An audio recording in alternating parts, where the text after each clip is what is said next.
કેમ છો વિદ્યાર્થી મિત્રો? શ્રી પરિવાર ટ્યુશન ક્લાસીસ એજ્યુકેશન ચેનલની અંદર તમારું બધાનું હાર્દિક સ્વાગત છે. આજે આપણે ધોરણ 5 ગણિત ગમ્મતના પુસ્તકનું પહેલું ચેપ્ટરનો આપણે અભ્યાસ કરવાના છે. તો આપણું આ પહેલું ચેપ્ટર છે રાષ્ટ્રીય ફળ કેરી. હવે ચેપ્ટરનું નામ સાંભળીને એવું લાગે કે આ તો ભાઈ પર્યાવરણની અંદર પાઠ હોવો જોઈએ, ગણિતમાં આ પાઠનું શું કામ, બરાબર? પણ ખરેખર ગુજરાત સરકારે રાષ્ટ્રીય ફળ કેરીના અંતર્ગત કેટલાક વ્યવહારિક દાખલા જે બાળકોને સમજાવવા માટેનો પ્રયત્ન કરેલો છે. તો આપણે પણ આ ચેપ્ટરમાં કયા કયા વ્યવહારિક દાખલા છે અને કેવી માહિતી છે એના આપણે વિગતવાર અભ્યાસ કરીએ. ચાલો, તો પહેલું ચેપ્ટર છે રાષ્ટ્રીય ફળ કેરી. તો અહીંયા સરસ મજાનું ચિત્ર આપેલું છે આંબાવાડીનું, તમે જોઈ શકો છો. એની અંદર એક મિત્ર વૃક્ષ ઉપર બેઠેલો છે અને બીજો મિત્ર નીચે ઊભો રહી અને કેરી પકડી રહ્યો છે. તો અહીંયા એક સરસ મજાની પંક્તિ પણ છે, તમે જુઓ. પંક્તિનો પહેલાં આપણે અભ્યાસ કરીએ.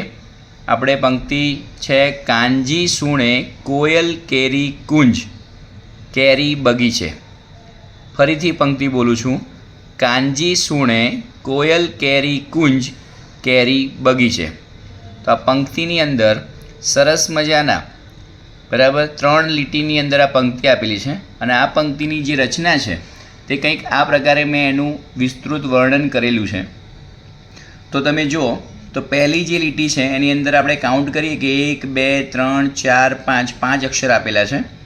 બીજી લીટીની અંદર પણ કોયલ કેરી કુંજ એની અંદર પણ આપણે કાઉન્ટ કરીએ અક્ષર કેટલા છે, 1 2 3 4 5 6 7 7 અક્ષર આપેલા છે. ત્રીજી લીટીની અંદર કેરી બગીચે, તો એની અંદર આપણે કાઉન્ટ કરીએ કેટલા અક્ષર આપેલા છે, 1 2 3 4 ને 5.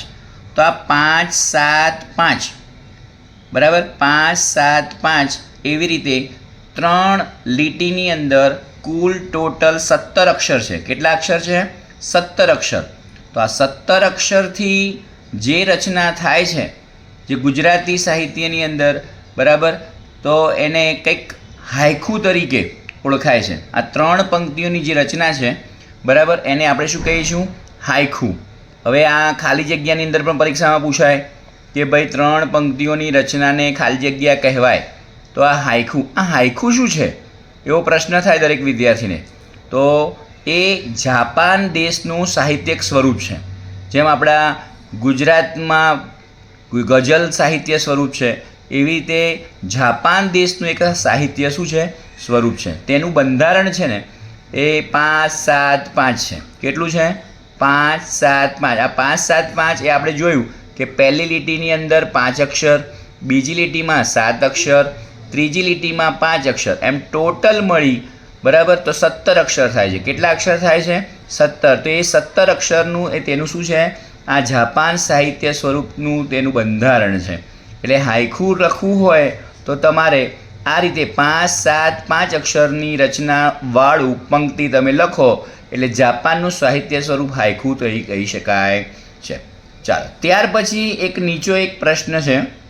નીચે એક પ્રશ્ન આપેલો છે કે કેરીને સંસ્કૃતમાં શું કહેવાય? બરાબર, કેરીને સંસ્કૃતમાં આમ્ર કહેવાય. આ પણ એક પ્રશ્ન પરીક્ષાની અંદર પૂછાઈ શકે છે બાળકોને. તો આ ખાસ ધ્યાન રાખવાનું છે.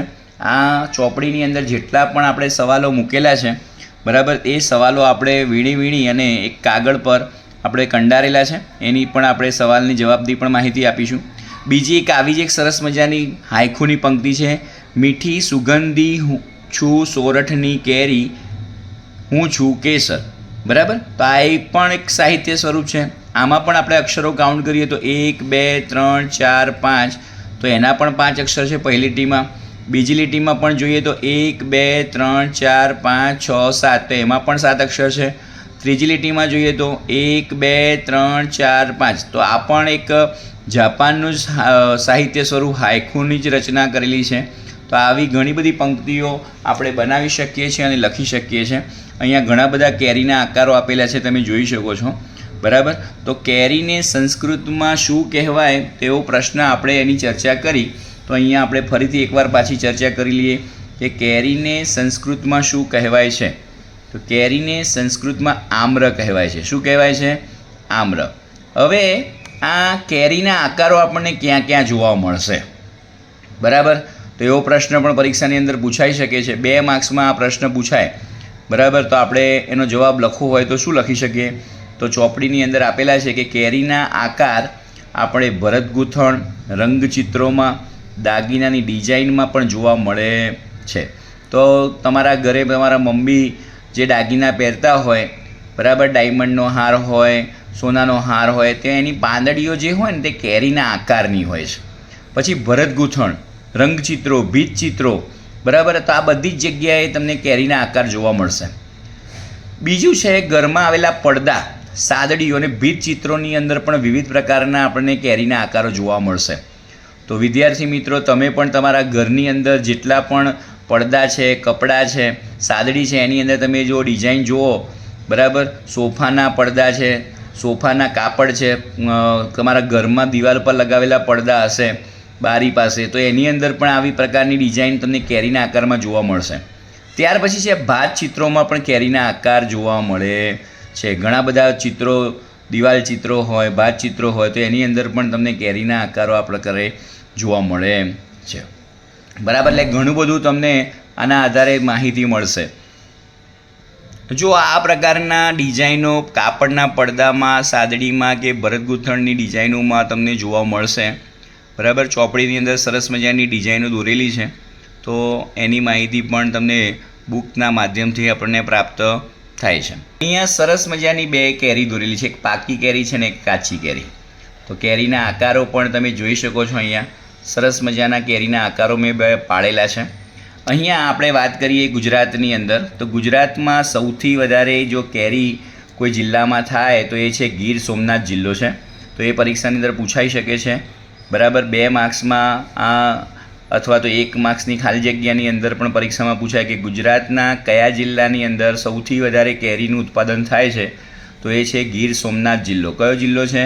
ગીર સોમનાથ જિલ્લો.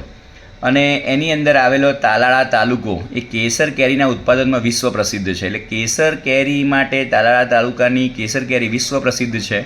તો ત્યાંની જે કેરી છે તે વિદેશોની અંદર પણ એની ખૂબ માંગ રહેલી છે. તો એની પણ માહિતી આપણને અહીંયા આપેલી છે. તો તાલાળા તાલુકાની કેસર કેરીની એની રાજધાની કહેવાય. એ કેસર કેરીની રાજધાની તરીકે ઓળખાતો પ્રદેશ કયો? એવો પ્રશ્ન પૂછાય તો તમે જવાબ લખી શકો છો કે કેસર કેરીની રાજધાની તરીકે ઓળખાતો પ્રદેશ છે તાલાળા ગીર. એ કેસર કેરીની શું છે? રાજધાની તરીકે ઓળખાતો પ્રદેશ છે. ચાલો, ત્યાર પછી એક નવો પ્રશ્ન છે કે આંબાવાડીઓ એટલે શું? હવે પ્રશ્ન થાય કે આંબો એટલે તો કે ભાઈ કેરીનું ફળ આપતું વૃક્ષ, પણ આંબાવાડી એટલે શું? તો આપણે બધા જાણીએ છીએ કે એક કરતાં વધુ એટલે કે 100 થી 200 એક વાડીમાં આંબાના વૃક્ષો આવેલા હોય તો એવા પ્રદેશને આપણે આ વાડી તરીકે એટલે કે આંબાવાડી તરીકે ઓળખીએ છીએ. અને એ આંબાવાડી એ જે તે પ્રદેશમાં આવેલી હોય તે ત્યાંના લોકોની શું છે? જીવાદોરી કહેવાય. જીવાદોરી એટલા માટે કે એ લોકોનું રોજિંદુ જીવન એના ઉપર ચાલતું હોય અને પોતાનો પરિવારનો રોટલો એ એના ઉપરથી શેકીને ખાતા હોય છે.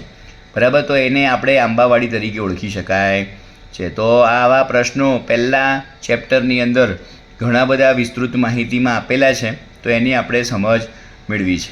હવે નવા વિડીયોની અંદર આપણે વ્યવહારિક દાખલા વિશે થોડી માહિતી મેળવીશું.